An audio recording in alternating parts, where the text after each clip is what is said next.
Trevor, you talked about a finish. Oh, you want a finish, pal? I'll give you a finish. I'll give you a finish. The finish of this pay-per-view was one very, very controversial and thing. So Roman Reigns versus Finn Balor ended in some controversy amongst fans, especially. So this was a great match. The first, I want to say, 15 or so minutes of this match were amazing because we saw these two like really pelt each other with very stiff, not only chair shots but also shots with the cane.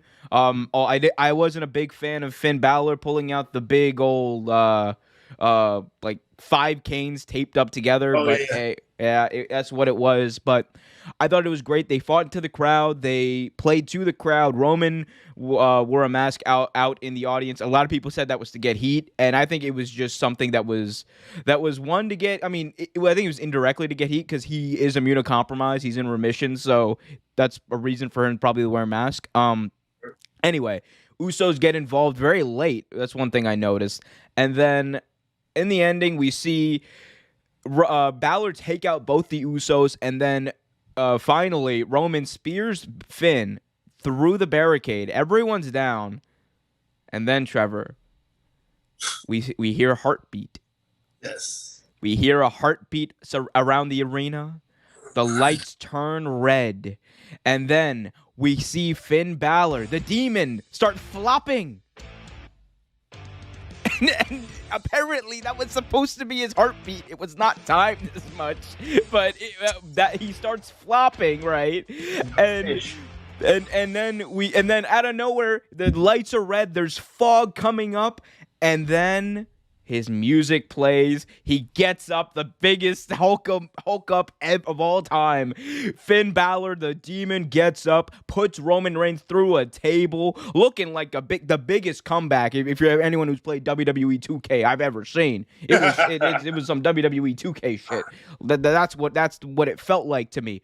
So Balor gets up. Balor is tearing through Reigns. He sets him up for the coup de grace, and then we see one of the most underwhelming things ever happen. The ropes break. Balor goes down. He starts selling his knee. The lights turn on. The fog goes away. Roman hits a spear. I literally called it on cue as it was happening. Yeah. 1, 2, 3. Roman retains. Trevor, who booked this shit?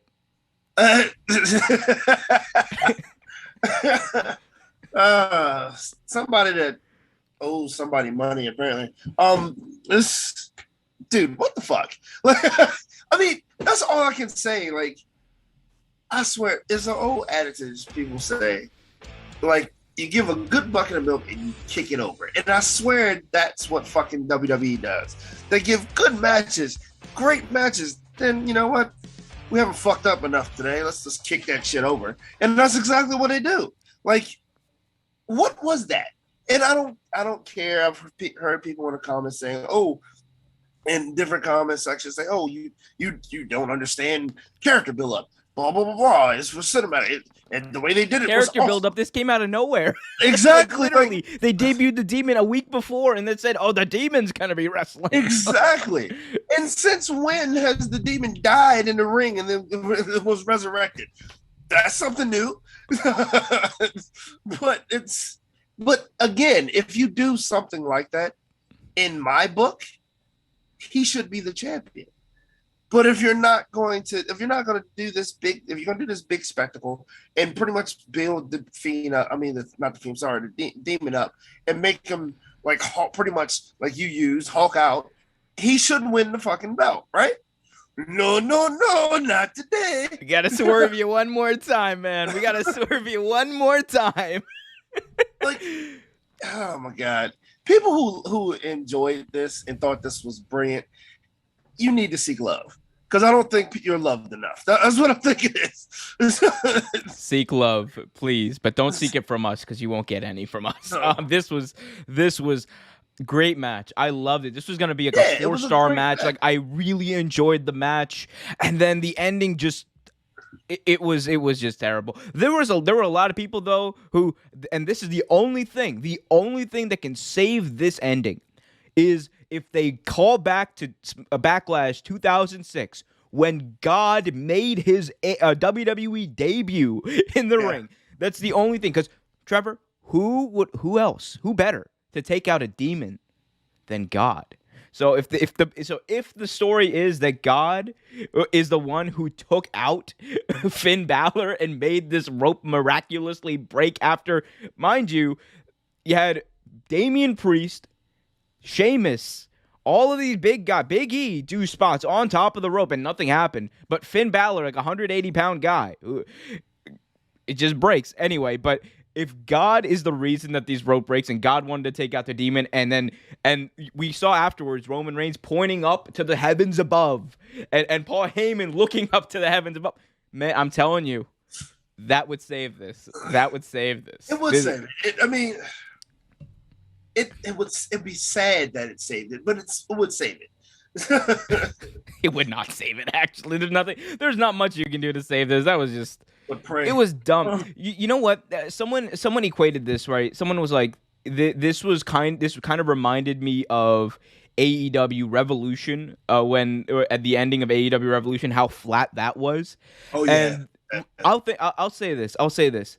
It was not as disappointing, in my opinion, as the ending of AEW Revolution. Because but it wasn't as disappointing. No. Yeah, it wasn't as disappointing. But what I will say, Trevor, is that it was pretty bad, and the only thing I can say is that at least AEW's botch, at least their big botch, wasn't on purpose. This was planned. This was the plan. The AEW, they just didn't test it out. That was still a problem, but this was their plan. Thanks for watching this video from Real Take Sports Talk. Remember to like, share, subscribe, hit that notification bell so you get notified whenever a new video is released. Also, remember to check out our live show every single Thursday at 8 p.m. right here on the YouTube channel. And remember, keep it real.